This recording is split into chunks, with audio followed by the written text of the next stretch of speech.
Hello, hello. Welcome back to this new episode of Pancake Talks, this weekly podcast that we make with a lot of love and sorry, half of the country is with the flu. I'm not the exception, so if you hear me coughing, just forgive me.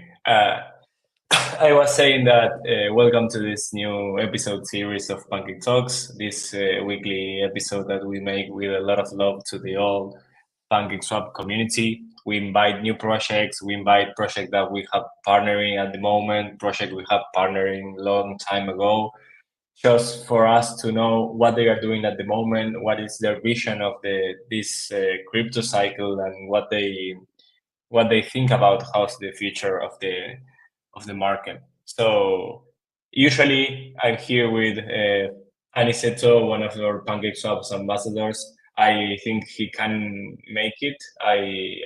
He didn't reply me, so maybe he's going to jump in at any moment. So if that happens, great. If not, I will be alone from the PancakeSwap team today. But I'm not alone in the stage. I'm with Wanli from the Celer team. Hey, Wanli, how are you doing today? Thanks for coming.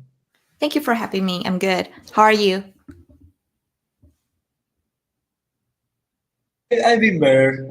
I have to say, yeah, my this flu is like killing me from the inside.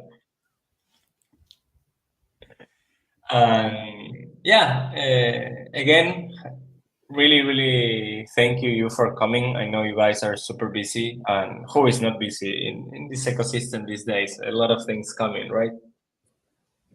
Yep, definitely. Okay, anything you want to say before we start? Yeah, I just want to thank the entire Pancake team for giving us this opportunity to introduce Celer and also our recent update and our collaboration with the PancakeSwap protocol. So really appreciate that chance here. Nice.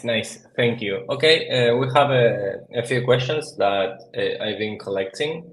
And first of all,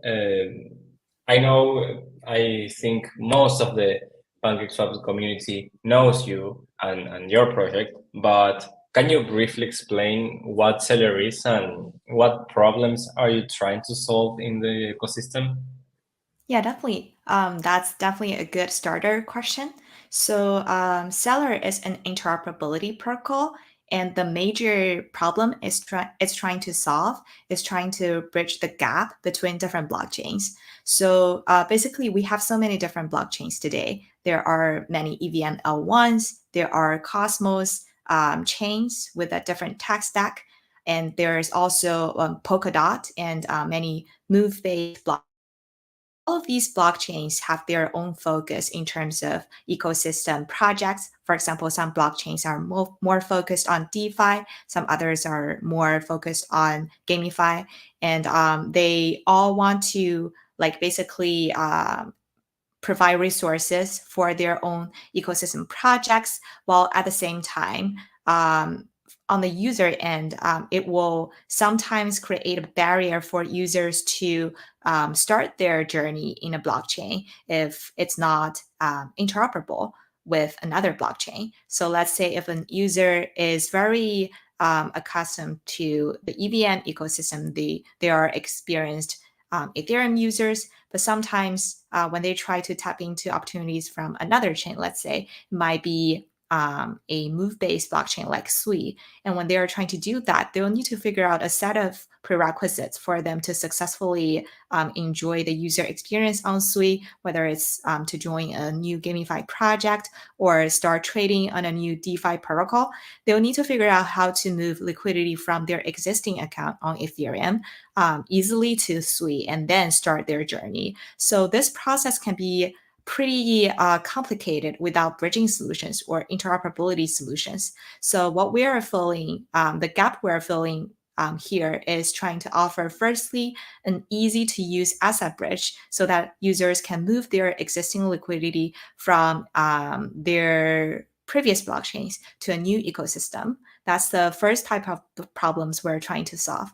The second layer is more on the optimization side of the bridging experience. So on top of just allowing users to easily and smoothly bridge their assets, we also want to offer protocols or projects the options to build native interoperable features across blockchains. So underlyingly, with these interoperable features, their users don't necessarily need to understand how bridging works, but their experience would just be very straightforward, end-to-end, one-click cross-chain experience. So how we are doing that is by offering these protocols the generic message passing option or capability through our interchain messaging framework. So combining these two, basically we're allowing the end users to enjoy both a smooth cross-chain asset bridging experience, and on top of that, or aside from that, we can also optionally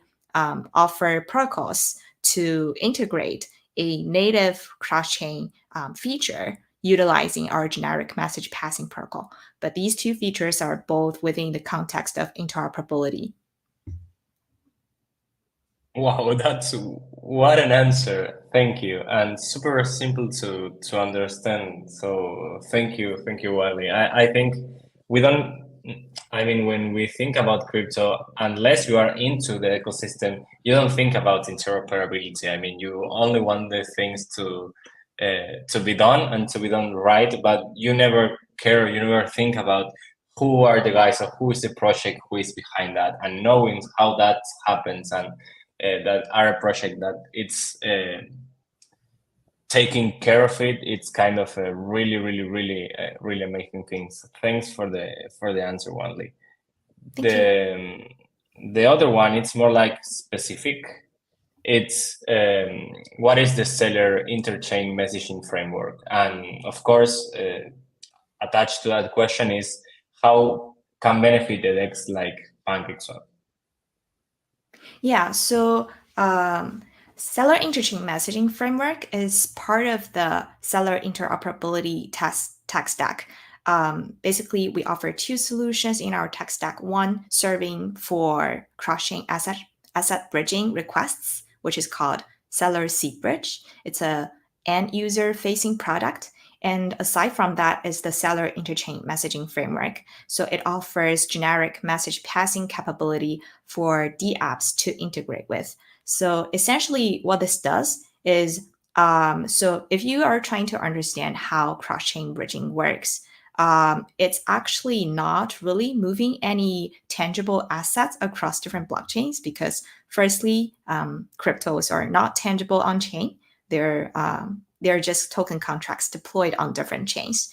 And secondly, when users are bridging the token, their existing liquidity from one chain to another, they're actually utilizing a cross-chain bridging solution like us to pass the message of their bridging intent, including how much they're bridging from what chain to what destination chain. So this actually is also part of a message passing experience when users are trying to bridge their liquidity across different chains. But on the user perceptions end, it might sound like they're moving some assets around different chains, but underlyingly, nothing is moved across different chains. So the intent of basically storing an asset on one chain while minting or withdrawing asset from another chain is what happened. So from that, our protocol, the Celer protocol team,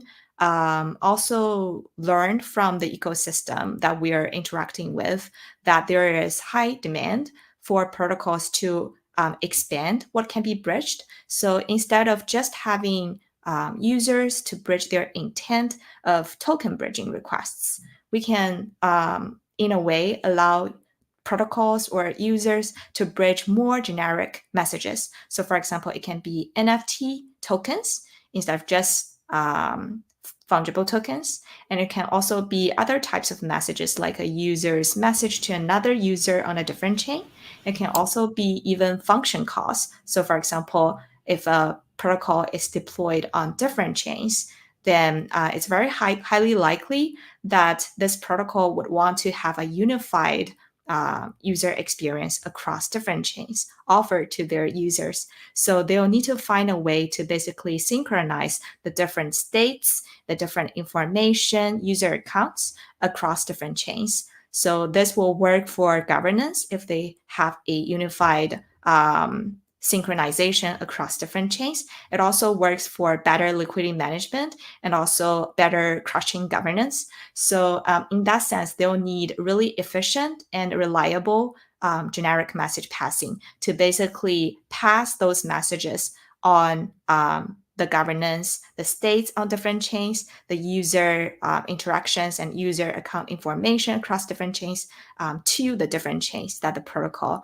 is deployed on. So based on this observation, our protocol, the Celer protocol, developed the interchain messaging framework, which would allow basically any type of arbitrary message to be passed across the various chains that we support.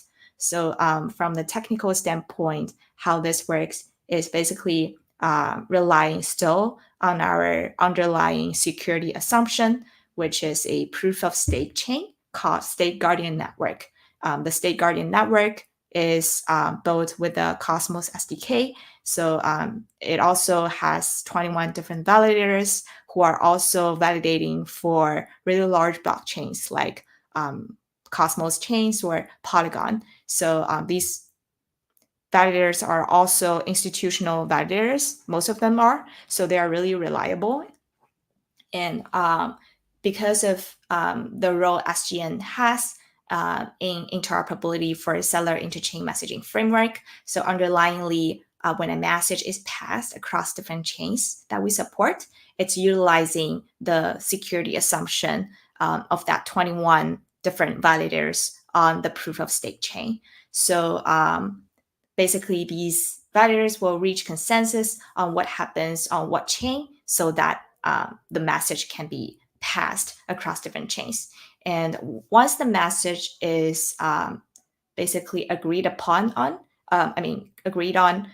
by the different validators within State Guardian network, then on the destination chain, there will be an executor who acts as a relayer to relay the message to the message bus contract, which will essentially help execute the message to be interacted with the end protocols on the destination chain. So that's basically an entire flow of how a message is passed from chain A to chain B with different components involved. And back to the question of how this protocol, how interchain messaging framework will benefit a multi-chain DEX like PancakeSwap. I think there are a variety of ways how this will be essential for the multi-chain expansion for PancakeSwap. So one example is a production-ready, already implemented feature called crushing farming. So yeah, thank you. Yeah, so we worked with PancakeSwap, I think around 1 year ago to launch this feature. So how this works is basically PancakeSwap has the cake token deployed on BNB chain. So it's a native token. It's a token that serves the governance purpose on PancakeSwap. It also is a farming token to reward LPs on Pancake. And also, because it's native to BNB chain, there's no other native deployments of the same token across different chains. So that's kind of the context we had when we offered the feature or the design of the feature to the Pancake team. So Pancake is trying to also expand its protocol to support the Ethereum chain, while the cake token is natively only deployed on BNB chain. So in order to reward LPs on Ethereum to allow them to also farm the cake token on Ethereum, there are several options. A very straightforward option might be to allow LPs to farm a packed token or a minted token that's packed to the original cake token on BNB chain.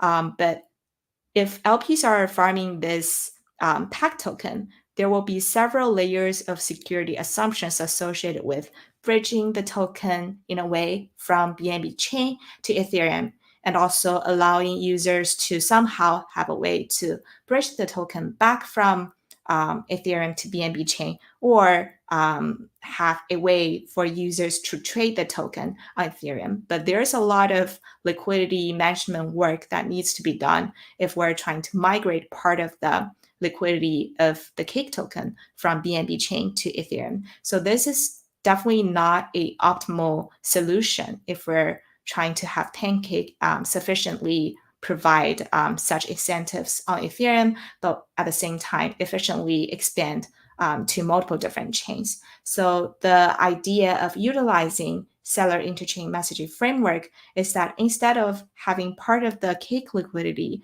migrated from BNB chain to Ethereum, we are migrating the farming details or results of LPs on Ethereum back to BNB chain without any actual token farming rewarding or distribution involved on Ethereum. How this works in the message flow is that Pancake still launches farming pools on Ethereum, and when users farm, their farming results will be recorded as messages and will be passed across from Ethereum to BNB chain through the Celer generic message passing framework. So it's called the Celer interchain messaging framework. And once the message bus receives such a message of a user's farming result, it can then execute or allow the user to claim their farming rewards on the BNB side instead of on Ethereum. And definitely it's a lot of benefits for the LP because gas fees are lower on BNB chain. So when they claim the rewards, it's going to cost them less. And also there's larger liquidity of Cake on BNB across different DeFi protocols. So when users are trying to trade the Cake token to a different token, they're going to get better trading rates. So there are multiple layers of benefits associated with that design, and it is what's finally get approved and also implemented. So the cross-chain farming feature is one example, but there are multiple different other choices for DEXs like PancakeSwap. So for example, there can be cross-chain liquidity provision, which allows LPs to provide their existing liquidity on chain A while actually migrating that liquidity to chain B, while all of these transactions on chain A and chain B for that portion of liquidity is completed in one go. So the user experience is very smooth and straightforward. And there can also be a one-click, one-transaction cross-chain swap aggregation on a multi-chain DEX like Pancake, so that when users are trading token A to token B across different chains, they don't need to go to different protocols like a DEX on chain A and a DEX on chain B and trying to figure out what bridging solution to use in the middle. They can just go to PancakeSwap and select the source chain, the destination chain, and also the token to be swapped into. So that's going to be a lot more easy on the user end in terms of the steps they'll need to take, and also in a way it can optimize the gas cost across different chains, which will be another benefit that users would want to enjoy. So yeah, there are a lot of different use cases. Well, if I said that your previous answer was complete, this was like a paper. So thank you, Wanli. It's really great to know that we can benefit as much.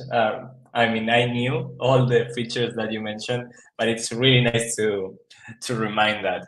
Annie jumped in the middle of it. Hey Annie, how you doing? I thought we lost you.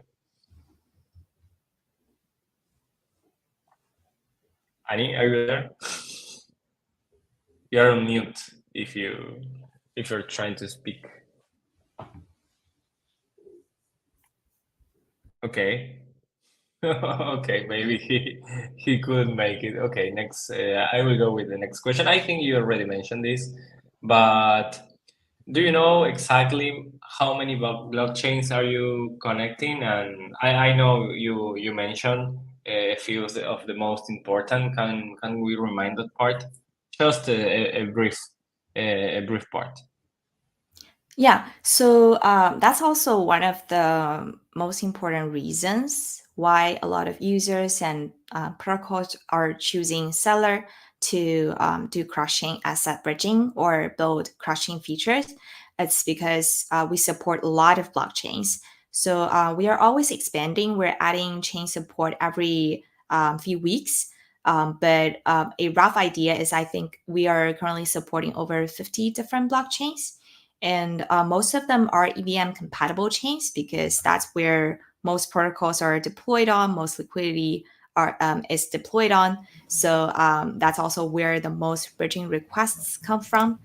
So we support most of the popular EVM compatible chains, including Ethereum, BNB Chain, Avalanche, and Polygon, and many others. We also support many L2s, including optimistic L2s like Optimism, Arbitrum, and also the recent OP superchains.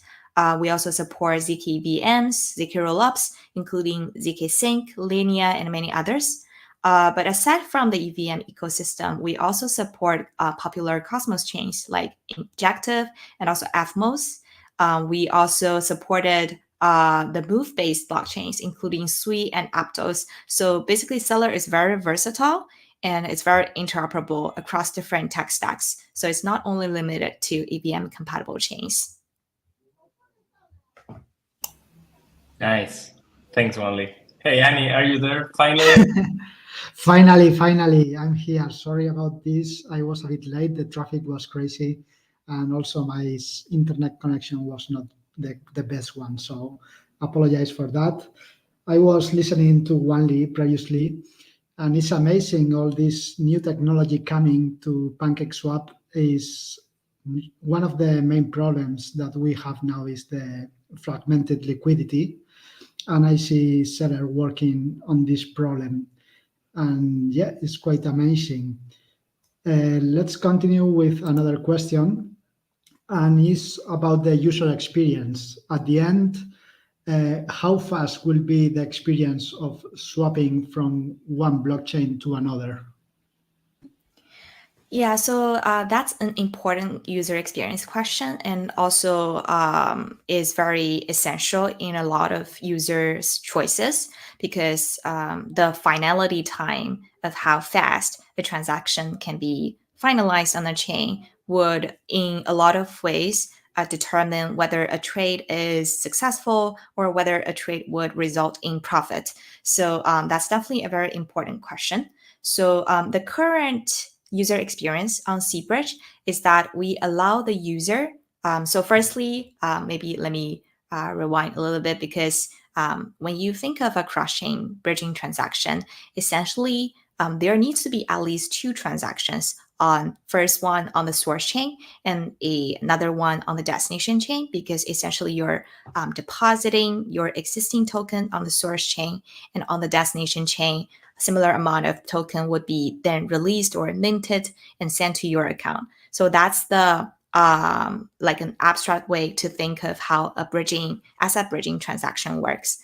But in order to try to optimize the user experience, allowing them not to have to basically approve two transactions for every bridge transaction, we have basically reduced the step of the destination chain token transfer. So how we are doing this is we are bundling these two source chain and destination chain transactions into one on the source chain, allowing the user to pay for the destination chain transaction, including the gas cost, through the token that they are bridging. So in the example of Cake, when users are trying to bridge, for example, from BNB chain to another chain, the Cake token, they're essentially definitely still need to pay for the BNB chain side of the transaction. They'll need to pay the BNB token as the gas cost, but they don't need to worry about how the transaction is executed on the destination chain, let's say it's Ethereum, because they can pay the destination chain gas cost through their existing cake token on the BNB chain, on the source chain. So this greatly optimizes the user experience to minimize the transactions that they'll need to improve into just one transaction. And also underlyingly, since we have done a lot of optimization in our code to reduce the gas cost, it will also save the user gas compared to the manually having to approve and complete the 2 transactions. So that's kind of the current landscape of how Celer is offering a bridging experience to users. But this is not where we're going to stop at, because in the long run, definitely we would want to improve on 2 aspects. Firstly is to still reduce the cost for the users, because that directly ties into the end token the end token result that the user is getting on the destination chain. And on this other side, we also want the user to complete trades as soon as possible. So how we're doing this is we have been watching the evolvement of the ecosystem, and we see account abstraction as a good direction, which would allow a user to basically maybe use just one token to complete all kinds of trades. In that sense, maybe the user in the future doesn't even need to have the BNB token when they're trying to bridge their cake token from BNB to Ethereum. They can complete all trades, including the bridging transaction on BNB and the trading transaction, the bridging transaction on Ethereum, all using the cake token. So that would definitely optimize the user experience. And also, we're seeing multiple product level improvements, such as aggregation. So there are crushing dexes, like what PancakeSwap is evolving into. So basically, crushing dexes can integrate both dexes on the or liquidity pools on the source and destination chains, and in the middle, it can decide to work with or integrate with several different bridging solutions. And when users are trying to bridge their token, they don't necessarily need to bridge the same token from the source chain to the destination chain, but they can basically decide to trade one token on the source chain to a different token on the destination chain, all completed in one go or one transaction from the user's perspective. But underlyingly, all of the transactions, including trading, including bridging, can be done through integration with the Celer interchain messaging framework. So this is another way to view how Celer could optimize the user experience, save gas costs for them because of the developer level optimization that protocols can offer in combining these different solutions into one. So yeah, so I think the focus is still going to be on the finalization speed as well as the cost aspect. But I think bridging solution will play a huge part in that.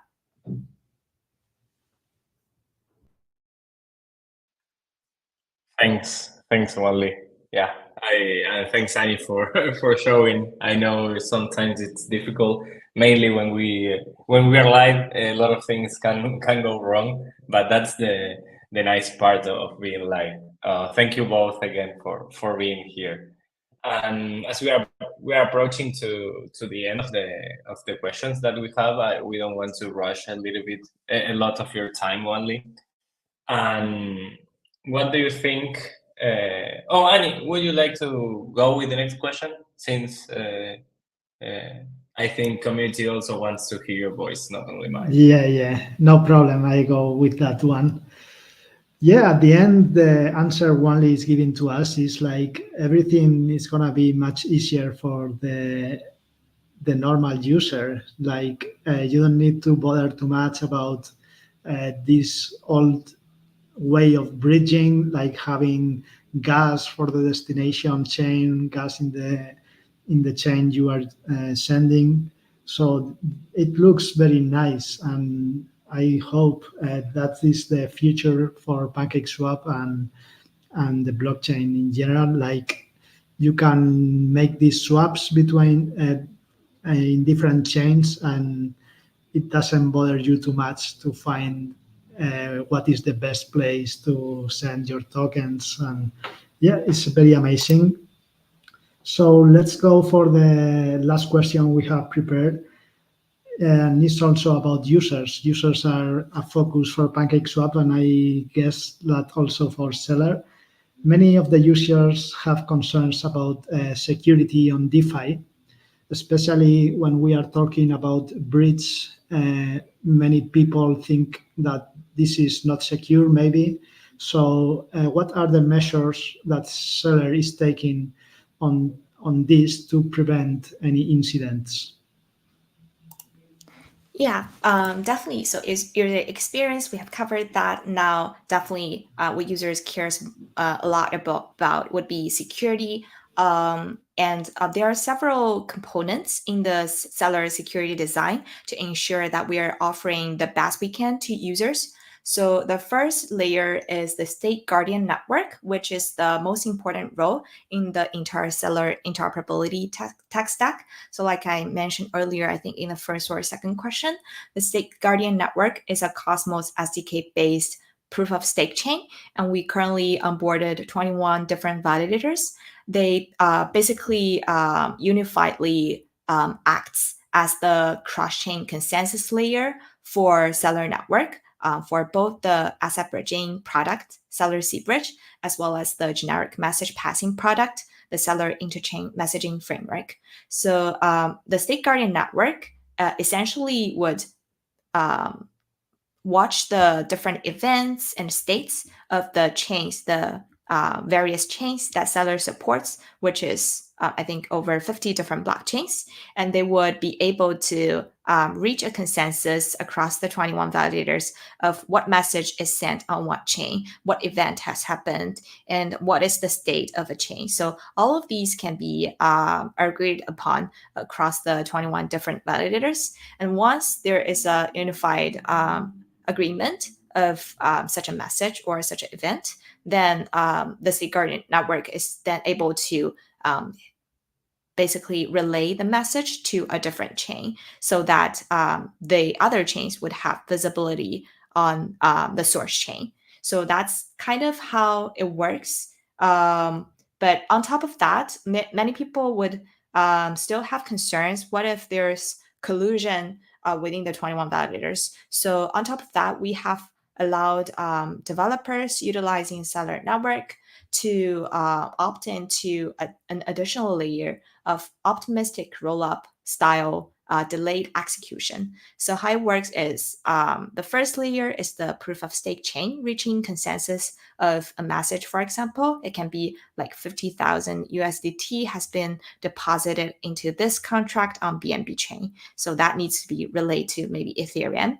But the developer integrating with Celer can decide after the State Guardian network have reached consensus on such a message on the source chain, they want to wait for maybe half an hour or even 24 hours to allow for additional checks upon the message. These checks can come from roles that we call watchtowers in our ecosystem, and anyone can run a watchtower, but the developer might be the most incentivized one, the biggest stakeholder in the entire flow. So they might want to run their own watchtower, and the watchtower will be able to check the validity with a second vote to see if the validity of such a message is indeed correct. And if not, then the watchtower can veto the message to basically stop it from being executed on the destination chain. So this optimistic delayed execution is another layer of security support that we have for all of the Celer integrations that developers can have. And it is an opt-in option on the developer end. So if they favor finalization time without any delay, they can decide to only work with the State Guardian network, which is basically instant finality. They only need to wait for the finalization of the transactions on the source and destination chain, but the processing speed of State Guardian network is really fast, so there is basically zero delay on the State Guardian network side.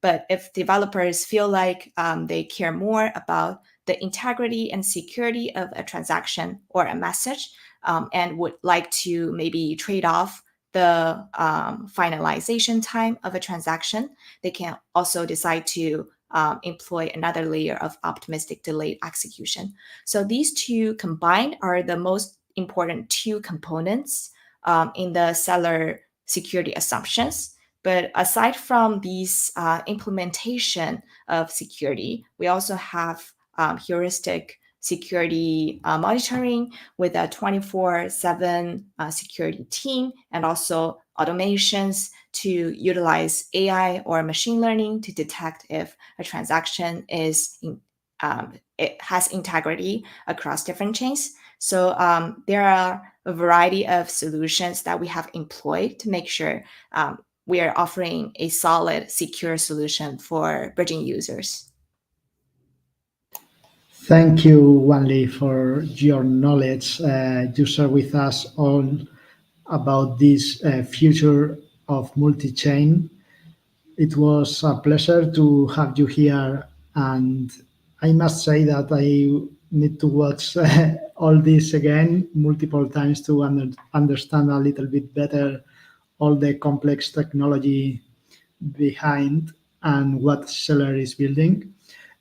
Just to finish, can you give to our audience where they can go to learn a bit more about Celer? Do you have any documentation? Do you have any social networks you want to share here?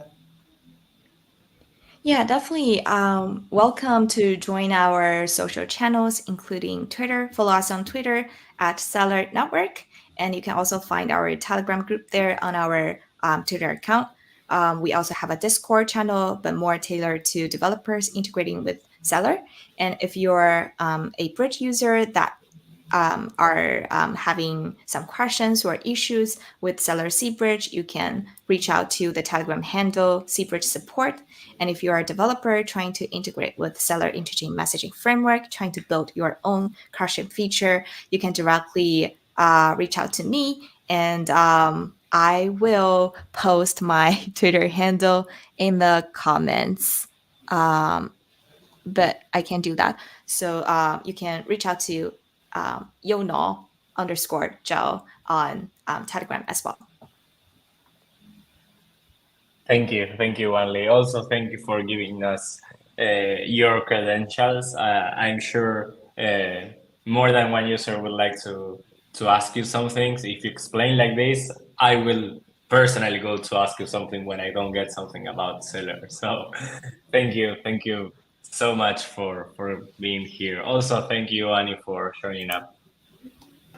Thank you for having me. Thank you for the opportunity. Really appreciate it.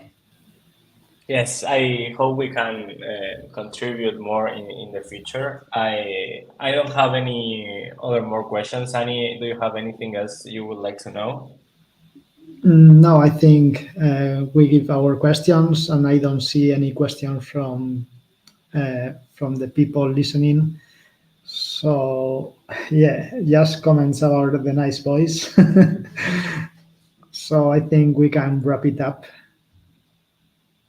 Okay, thank you both of you for being part of this new episode of Pancake Talks. I lost the count of how many have we been doing. Remember, it's going to be saved into our AMA playlist on YouTube. We couldn't record the first ones, but now we are starting to upload all of them in case you want to revive them. So again, thank you, Wanli. Thank you also to the Celer team for being here, and we hope we can have you in the future talking with us again. Thank you so much for hosting this. Thanks, Annie, too. See you on the next week with more Pancake Talks and more projects to know and more crypto to discover. Thank you, Jeff, for having me here in the Pancake Talks. And bye bye, everybody. See you next week. Bye bye, everybody. See you.